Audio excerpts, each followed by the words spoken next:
until we change law and policy, our culture is not going to change. Businesses are going to get away with what they can. And moms and dads are going to still feel lucky and grateful that they get any paid family medical leave versus living in a country where, if we're one of the wealthiest nations in the world and we pride ourselves in that, and many folks pride themselves in being pro-life, really? Put your money where your mouth is.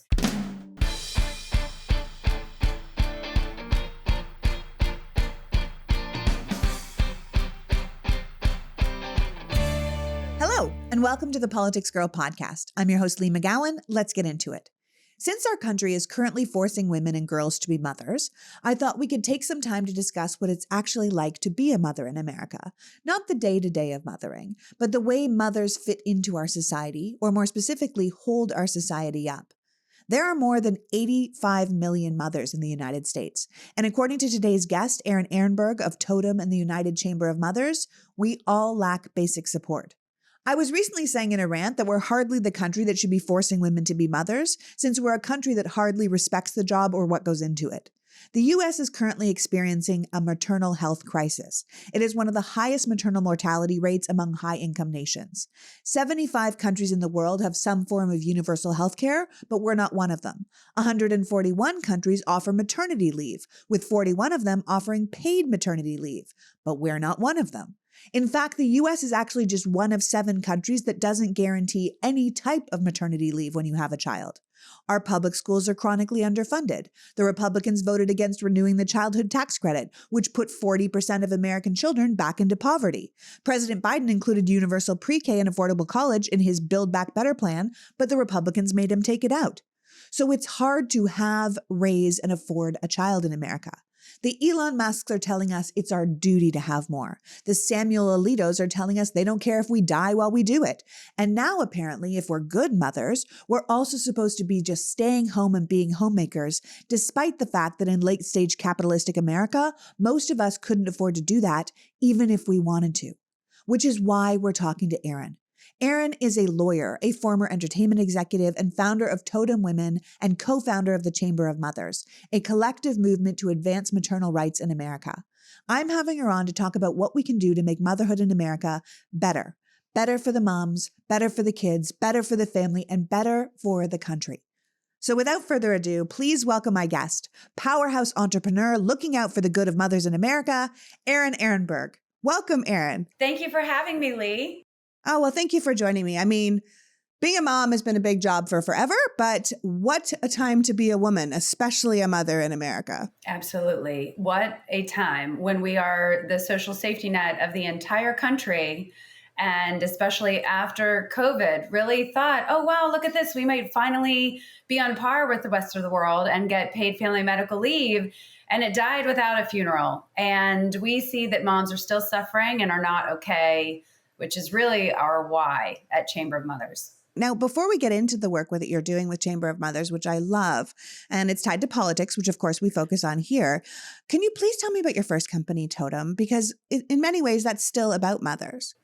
It's very much about mothers. Thank you for asking. So I had the germ of an idea to start Totem after I had our first baby. I was 34 when I had our first. I have 3, so I finished bearing children at age 40.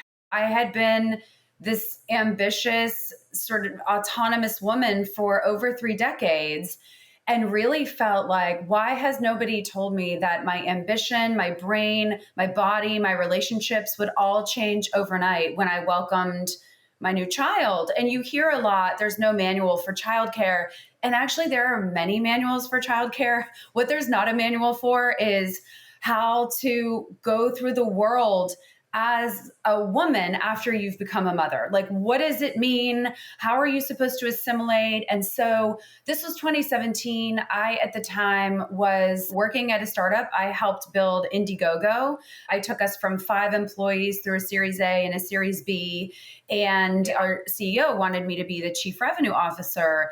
And I was having this moment that I think a lot of women go through where there was this big contradiction of, I felt like I both was underqualified now that I was a mother. It was sort of, how am I going to juggle care of this human being that I'm suddenly so in love with and I care more than anything about. And I should be taking this role on, right? Because I'd gone to law school. I've been working so hard for so long. So I felt really guilty on all sides. I felt guilty as a feminist for not just stepping and leaning all the way in.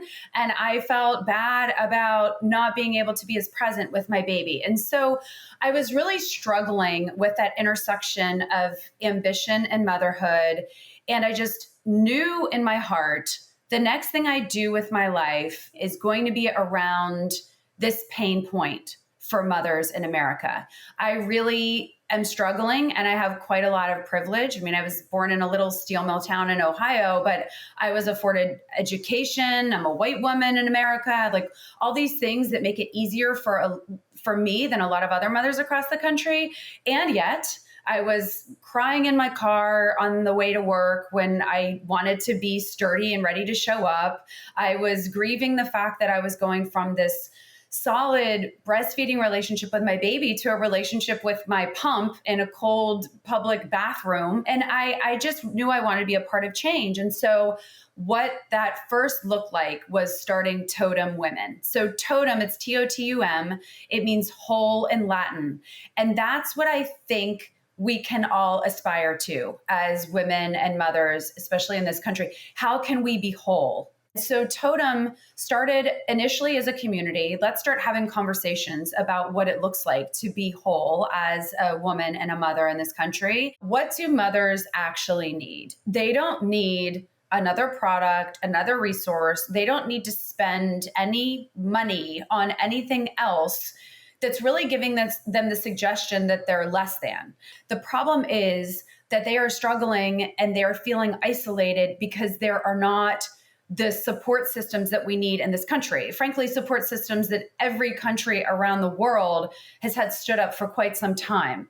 As I understand it, you guys did a study of working parents, and it was the largest one that ever was included with 450,000 people that found that when companies invest in working parents, it grossly improves their business, right? Absolutely. That companies have at least 5 times more growth, more innovation, more job retention, more employee productivity. Yep. And I think most of us listening can say, yeah, that makes perfect sense. The idea being you're not just investing in the working parents, because it's only a matter of time if you don't do the things for them that you lose your top talent, right? Absolutely. That ultimately it costs companies more to lose their talent than to reimagine how the work environment is set up.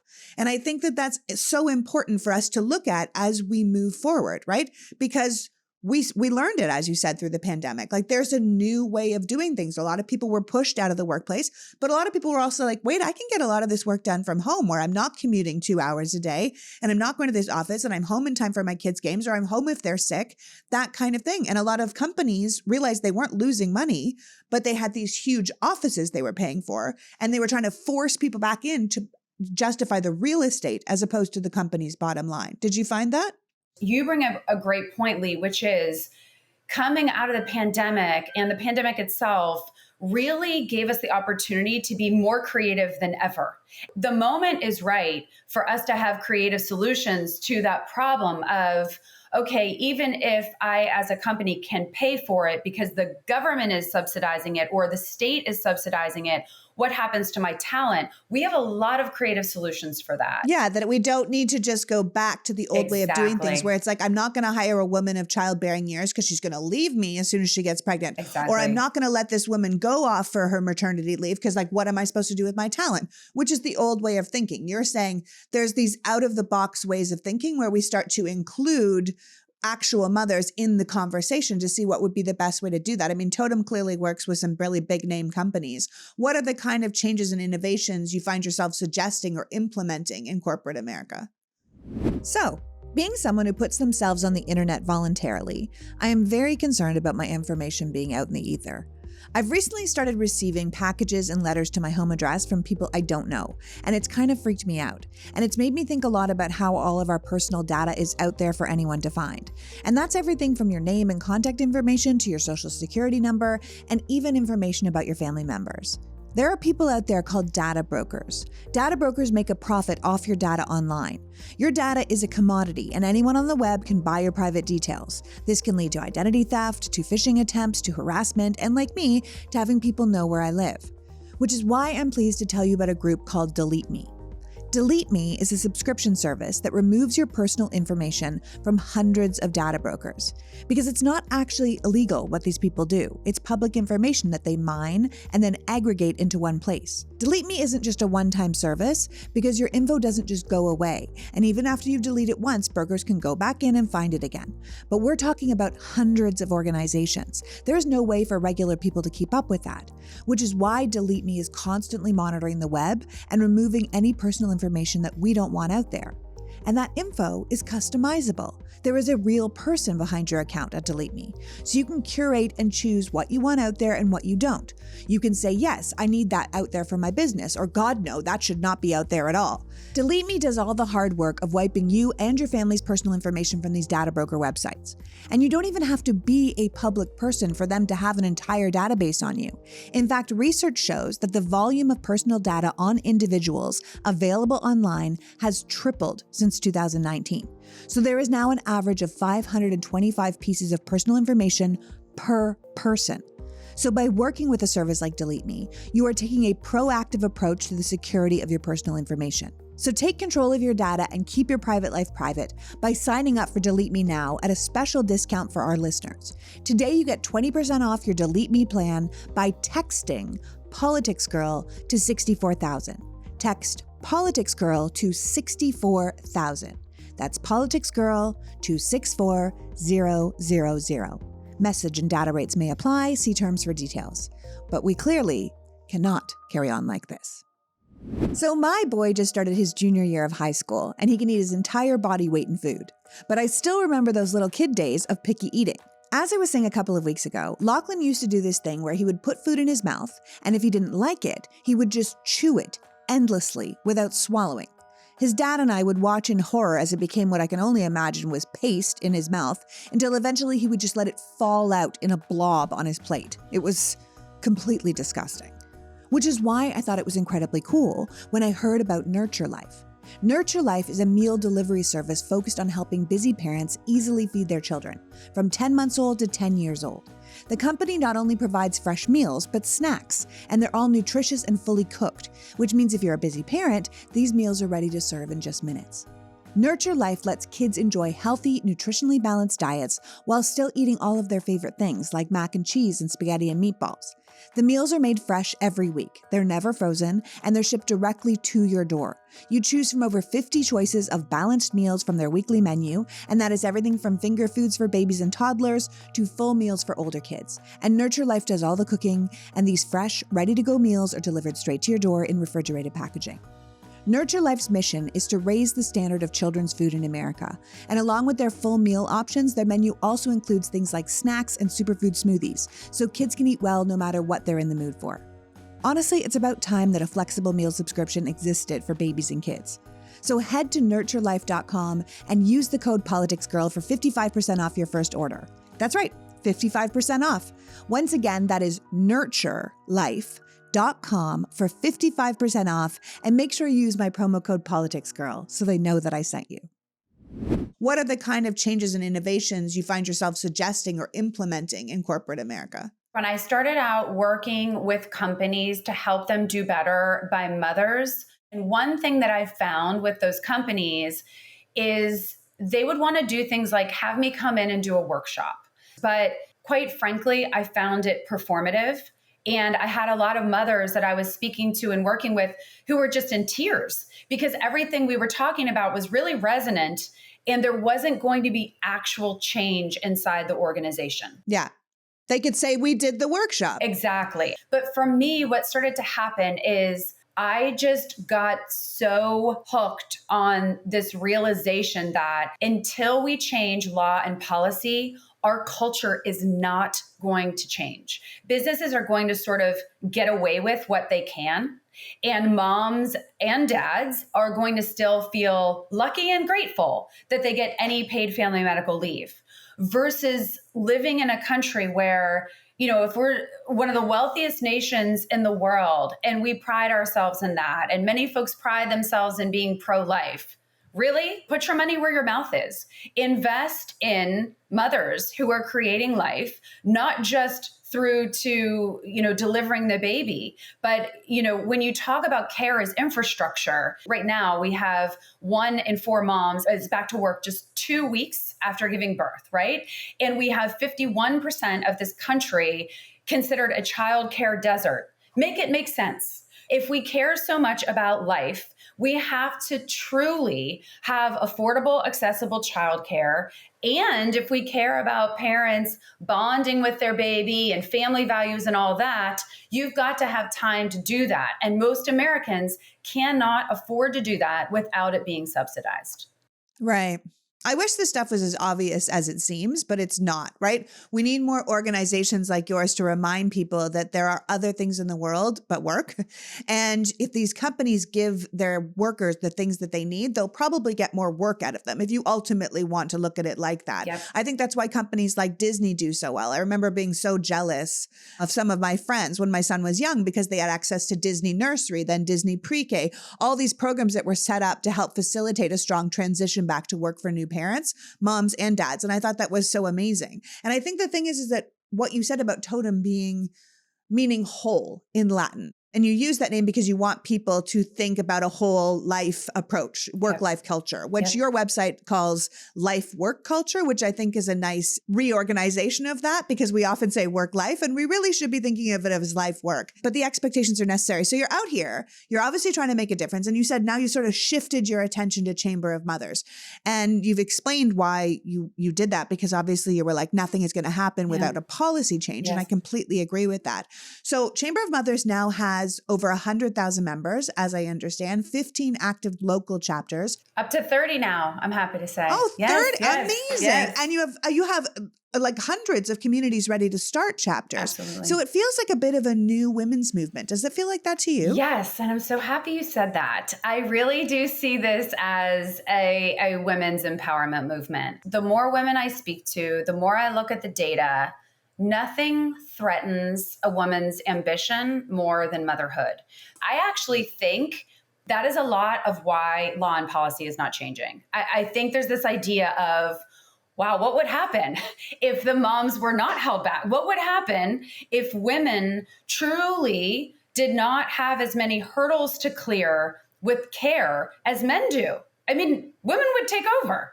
They really, they're terrified. They're terrified. I'm just going to keep it very real. And these are not things that I say inside the halls of Congress. I mean, we're a 501c3 and we're nonpartisan. And we know that we need to bring lawmakers from both sides along. Our pillars are paid family medical leave, accessible, affordable childcare, and improved maternal health. We know that we need to be empathetic listeners. We need to be really thoughtful about the language that we use around our work.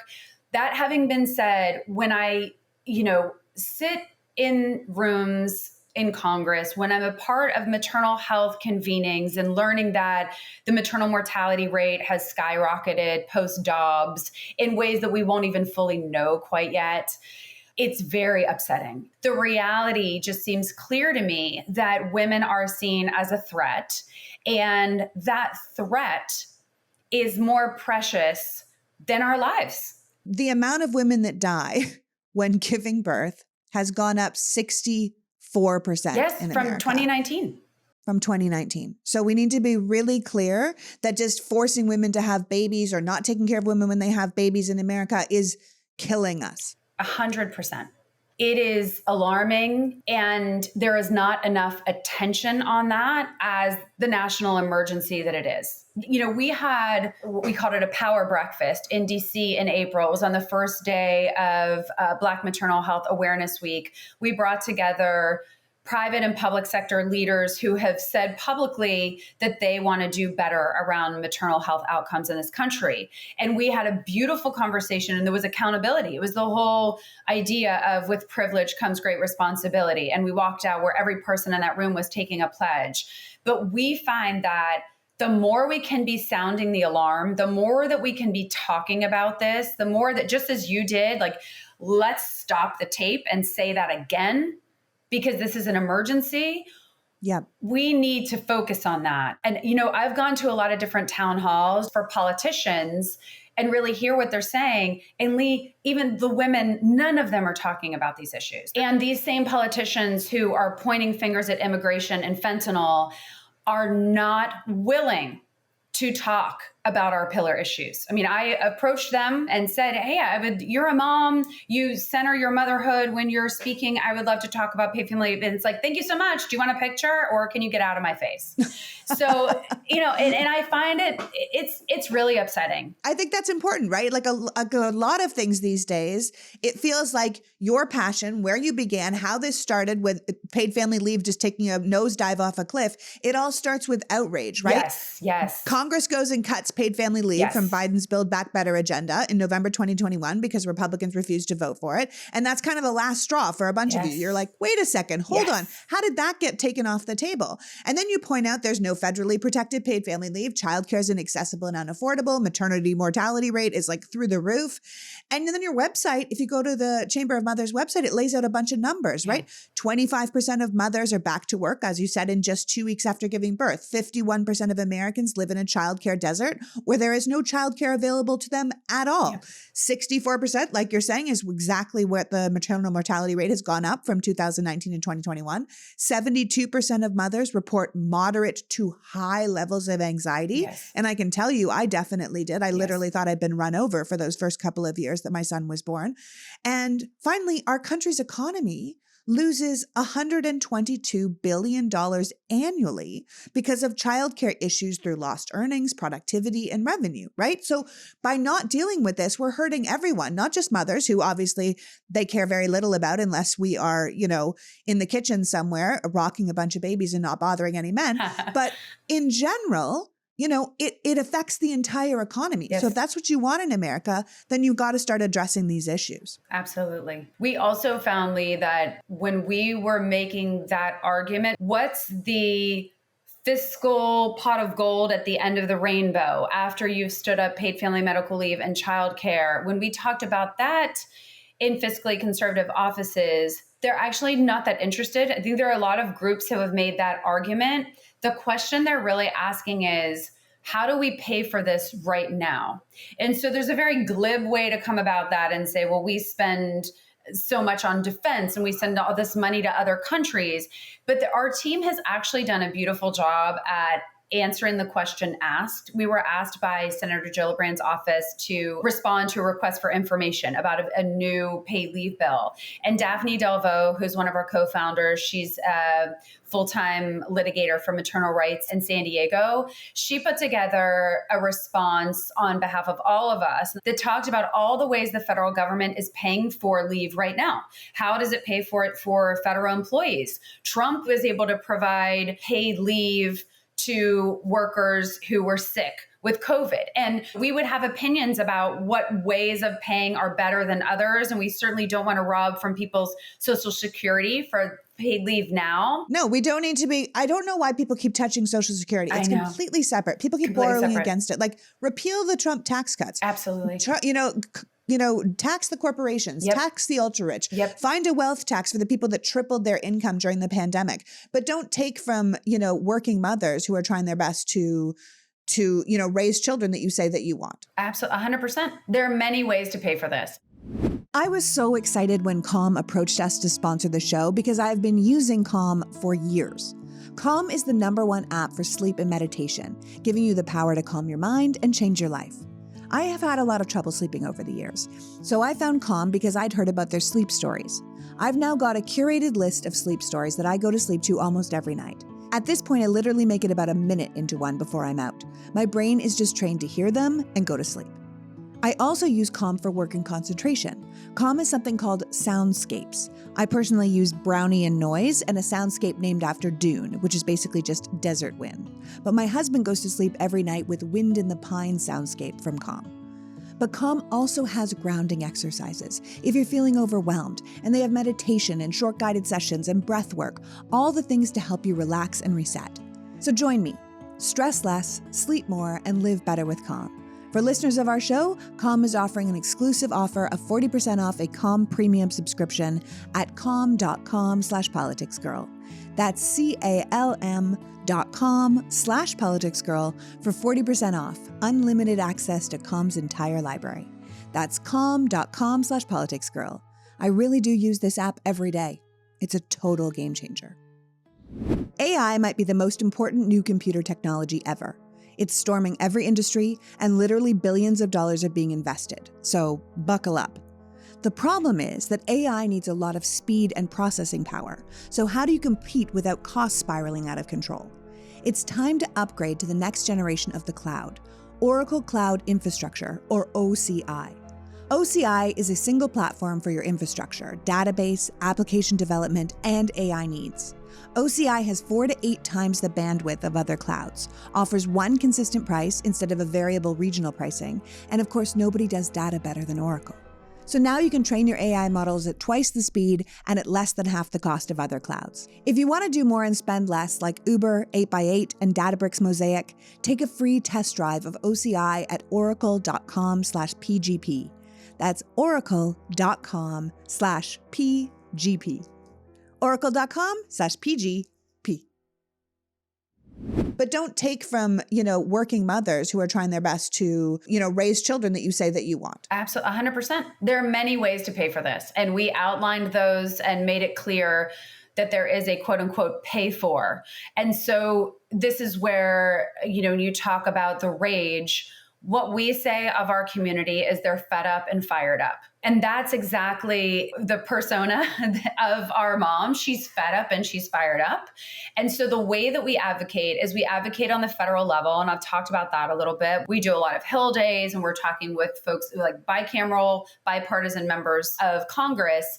And we also have local chapters. And so the idea behind local chapters, we're not the first people to do local chapters. I mean, we love Moms Demand. They're a beautiful model.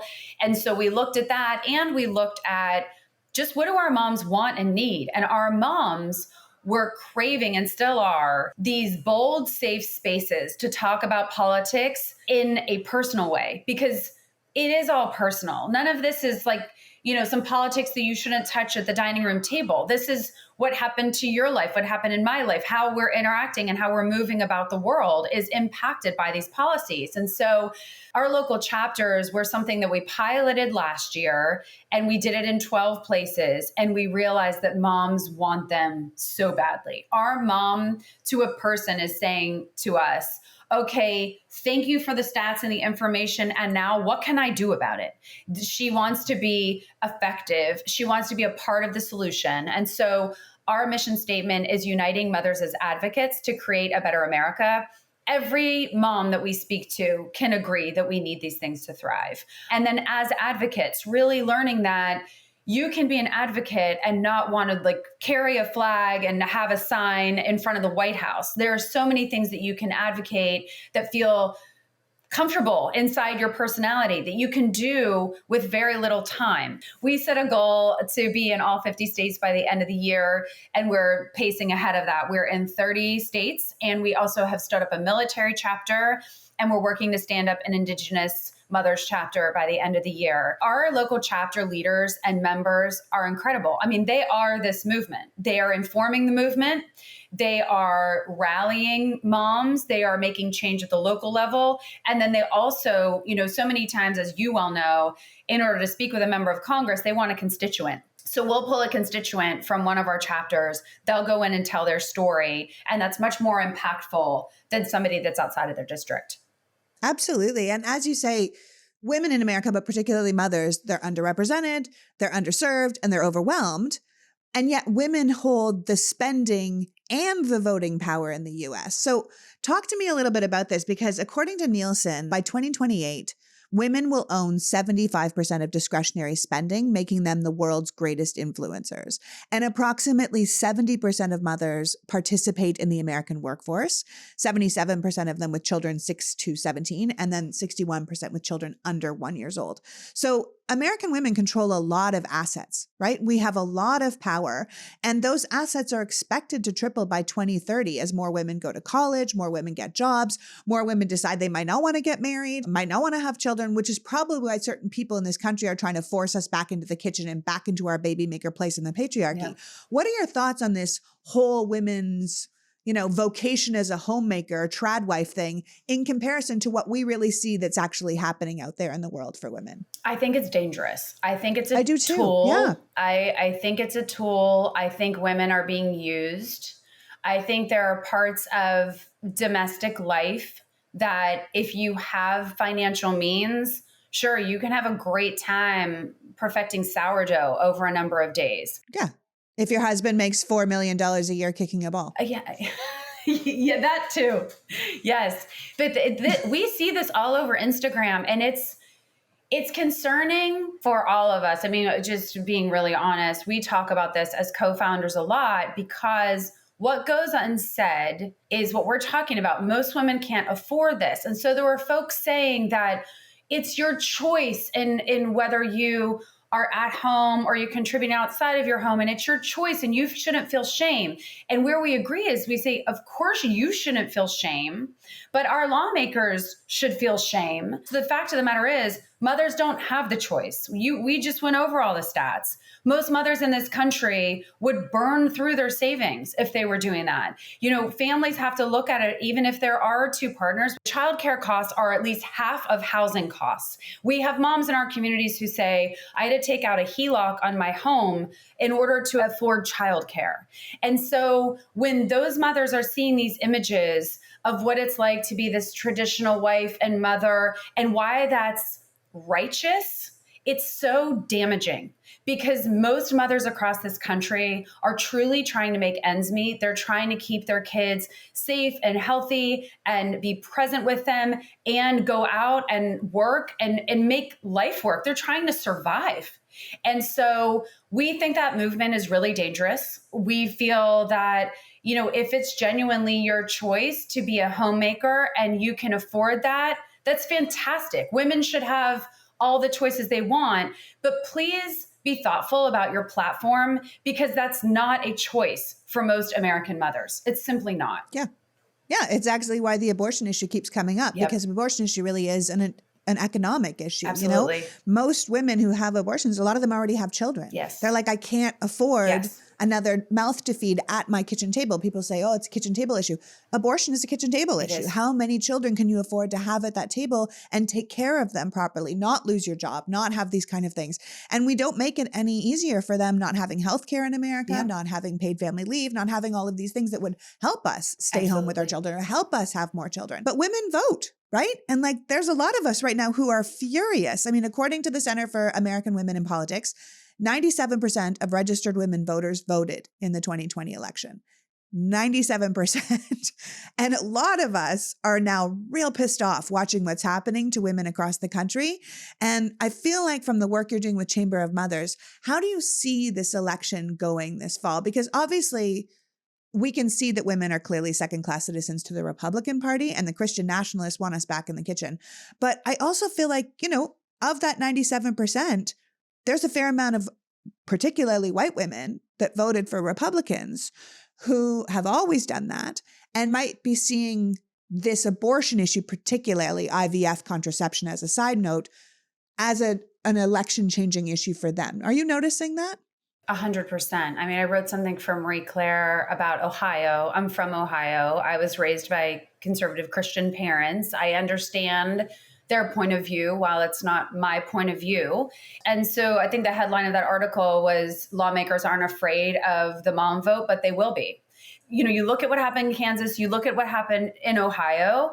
So we are launching a campaign called Vote Like a Mother. And I am not telling you how to vote. Lee's not telling you how to vote. Chamber of Mothers is not telling you how to vote. Lee is definitely telling you how to vote. She's definitely telling you how to vote. Well, but Erin is being very political here. She's very good. I will definitely tell you that if you are voting as a woman, you are making a mistake if that ticket is red. I feel you. But what we're saying is vote like a mother for blank, right? And you get to fill in the blank. I'm not here to tell you. You need to know how you feel about these issues. And it needs to be truly your choice. Vote like a mother for blank. Do you care the most about climate, gun safety, abortion, maternal health? By the way, we see reproductive freedom under maternal health. We see it inextricably related. And we know that abortion care is health care. So one thing that you can do, very simple, you can just Google lawmaker's name plus issue, any of those issues you care about, and you'll see where you want to vote, right?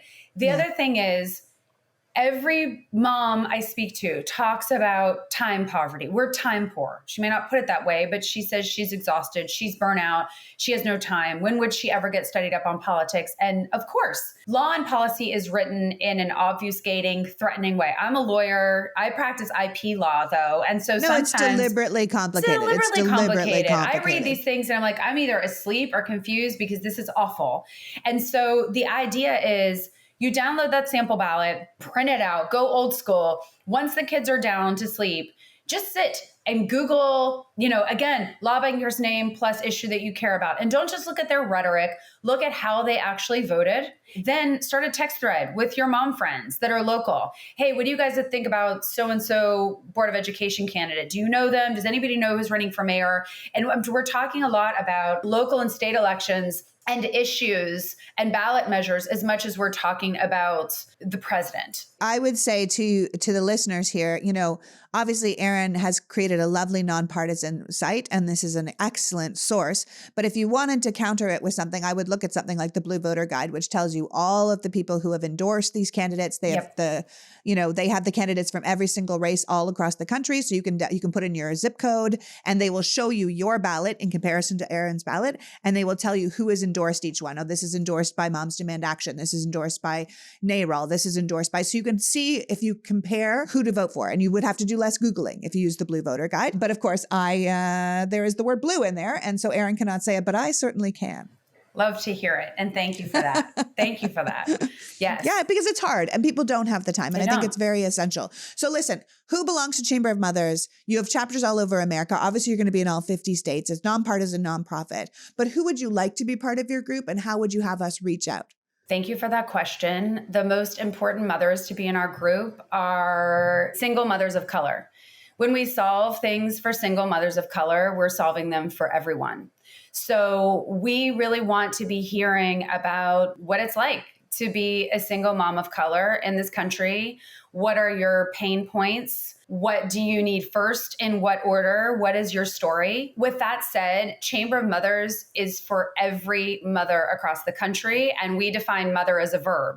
There are people that did not give birth who mother. Mothering is a verb. Mothering is nurturing. This is about care. This is the movement of mothers across the country where we are uniting, we are advocating for a country that frankly we want to live in, we want to stay in, and we want to bestow upon future generations. We don't want to start Googling like how much money Sardinia is going to give us, at the end of November if we move to Italy. Why don't we try to make sure that this is a country that we want to stay in? Let's craft that together. And you've given so many amazing data points, Lee, especially what's coming up in 2028. And we already have so much power. It's about taking that back and owning it and knowing that we are a force to be reckoned with, and you're not alone. Chamber of Mothers is not me. It's not any of my co-founders. This is a movement of mothers across the country. We need everyone involved. So how can people follow your work, join the movement, or support what you do? Yes. Right now, you can pull out your phone if you're not driving and go to @Chamber of Mothers on Instagram. There you go. Yes. @Chamber of Mothers. You can follow us there. There you'll find, our link in bio. You can get to the microsite. You can find all the information on Vote Like a Mother. Please do go to chamberofmothers.com. That's where you can make sure that you join our email list. There's a lot of information that goes out on email about our local chapters and how you can engage with a local chapter. And we would really love for you to just try it. 26797. Text mother. Even if you are registered, you're going to get a lot of resources. We're going to make this easy for you. So @Chamber of Mothers on Instagram, chamberofmothers.com, and text mother to 26797. Yeah, I think that's great. I mean, I think we need to acknowledge that if we want more children in America, which we're told all the time that we do, if we want more people having children, not because they're forced to have children, but because they want to have children, then we have to make it better and easier and more enjoyable for them. We need to have a life-work balance, and we need organizations like yours, public sentiment, and, as you said, political will to help us get there. Absolutely. So thank you so much for doing this work. I appreciate it so tremendously. As a mother myself, I'm telling you, we really do need the help because we're out here with all the balls in the air. And sometimes we just need someone saying, A, you're doing a good job. Yes. And B, let me help you with that. 100%. Thank you for elevating this and for using your platform and for being so candid. I very much appreciate it. You are very welcome. And I just hope that things go this way and we can get that Build Back Better stuff back in our legislation. Me too. Join the other countries of the world. Why don't we? I know. Absolutely. Thank you. Thank you so much, Lee. So that was Erin Erenberg, who has built 2 fantastic organizations at the intersection of ambition and motherhood, reminding us that we must change policy if we want to see real change in society, that the mothers of America are fed up and fired up, and it's well past time that our needs are better reflected and responded to by our government. We can't forget that the women of this nation hold the spending and voting power, and we could change the country if we wanted to. So check out the Chamber of Mothers or the Vote Like a Mother campaign and see what you can do in your neighborhood with your friends and your vote to truly affect change. I want to thank Erin for joining us today and you for caring enough about bettering America to be here. We clearly cannot carry on like this. So let's all embrace our inner mother and say, this is enough. I will pull this country over if you don't get it together. Until next week, PG out. The Politics Girl podcast is written and performed by me, Lee McGowan, in partnership with the Meidas Media Network, and produced and edited by Happy Warrior Entertainment. All rights reserved.